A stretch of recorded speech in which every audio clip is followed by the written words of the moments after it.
देखिए, law and order तो था ही समाजवादी पार्टी के दौरान। लॉ एंड ऑर्डर था ही कहाँ उत्तर प्रदेश में। अपराधी चलाते थे थाने भी और अपराधी चलाते थे सरकार भी।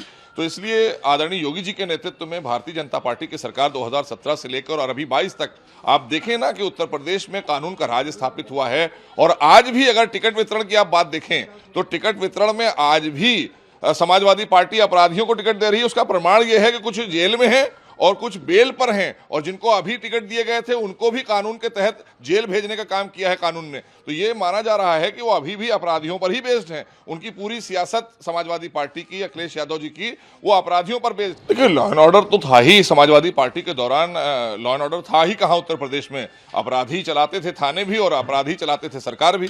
तो इसलिए आदरणीय योगी जी के नेतृत्व में भारतीय जनता पार्टी की सरकार 2017 से लेकर और अभी 22 तक आप देखें ना कि उत्तर प्रदेश में कानून का राज स्थापित हुआ है। और आज भी अगर टिकट वितरण की आप बात देखें तो टिकट वितरण में आज भी समाजवादी पार्टी अपराधियों को टिकट दे रही है। उसका प्रमाण यह है कि कुछ जेल में हैं और कुछ बेल पर हैं, और जिनको अभी टिकट दिए गए थे उनको भी कानून के तहत जेल भेजने का काम किया है कानून ने। तो ये माना जा रहा है कि वो अभी भी अपराधियों पर ही बेस्ड हैं। उनकी पूरी सियासत समाजवादी पार्टी की, अखिलेश यादव जी की, वो अपराधियों पर बेस्ड।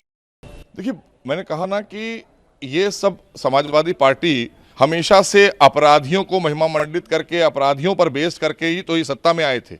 और ये सत्ता में जब आए और जिन्होंने इनकी पार्टी की जो स्थापना है वो उसकी बुनियाद, जहां पर जिस तरह की बुनियाद होती है वैसी वो इमारत खड़ी होती है।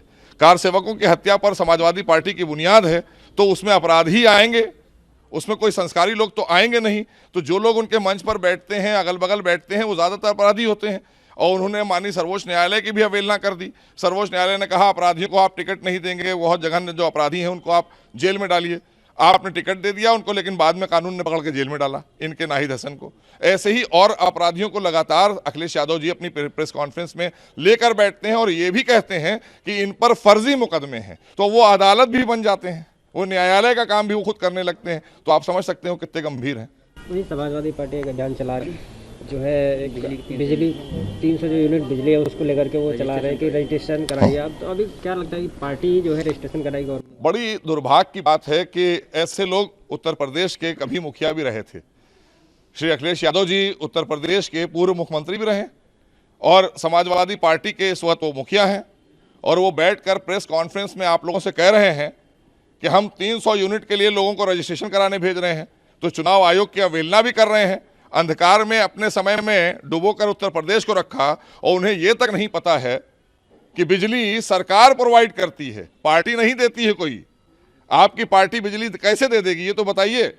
अभी आप सत्ता में है नहीं, आने जा नहीं रहे, तो ये भ्रम फैलाना और लोगों को गुमराह करना, इस तरह की चीज़ें, और चुनाव आयोग की अवहेलना करना, ये प्रलोभन में आता है। तो इस तरह की चीज़ें करके वो क्या बताना चाहते हैं? हमारी सरकार में आदरणीय योगी जी और देश की सरकार में आदरणीय मोदी जी ने करोड़ों करोड़ लोगों को, उत्तर प्रदेश के करोड़ों लोगों को योगी सरकार में बिजली के मुफ्त कनेक्शन सौभाग्य योजना के तहत हम दे चुके हैं। तो अखिलेश यादव जी क्या देने जा रहे हैं? ये सिर्फ लॉलीपॉप देने जा रहे हैं, इसके सिवा कुछ नहीं।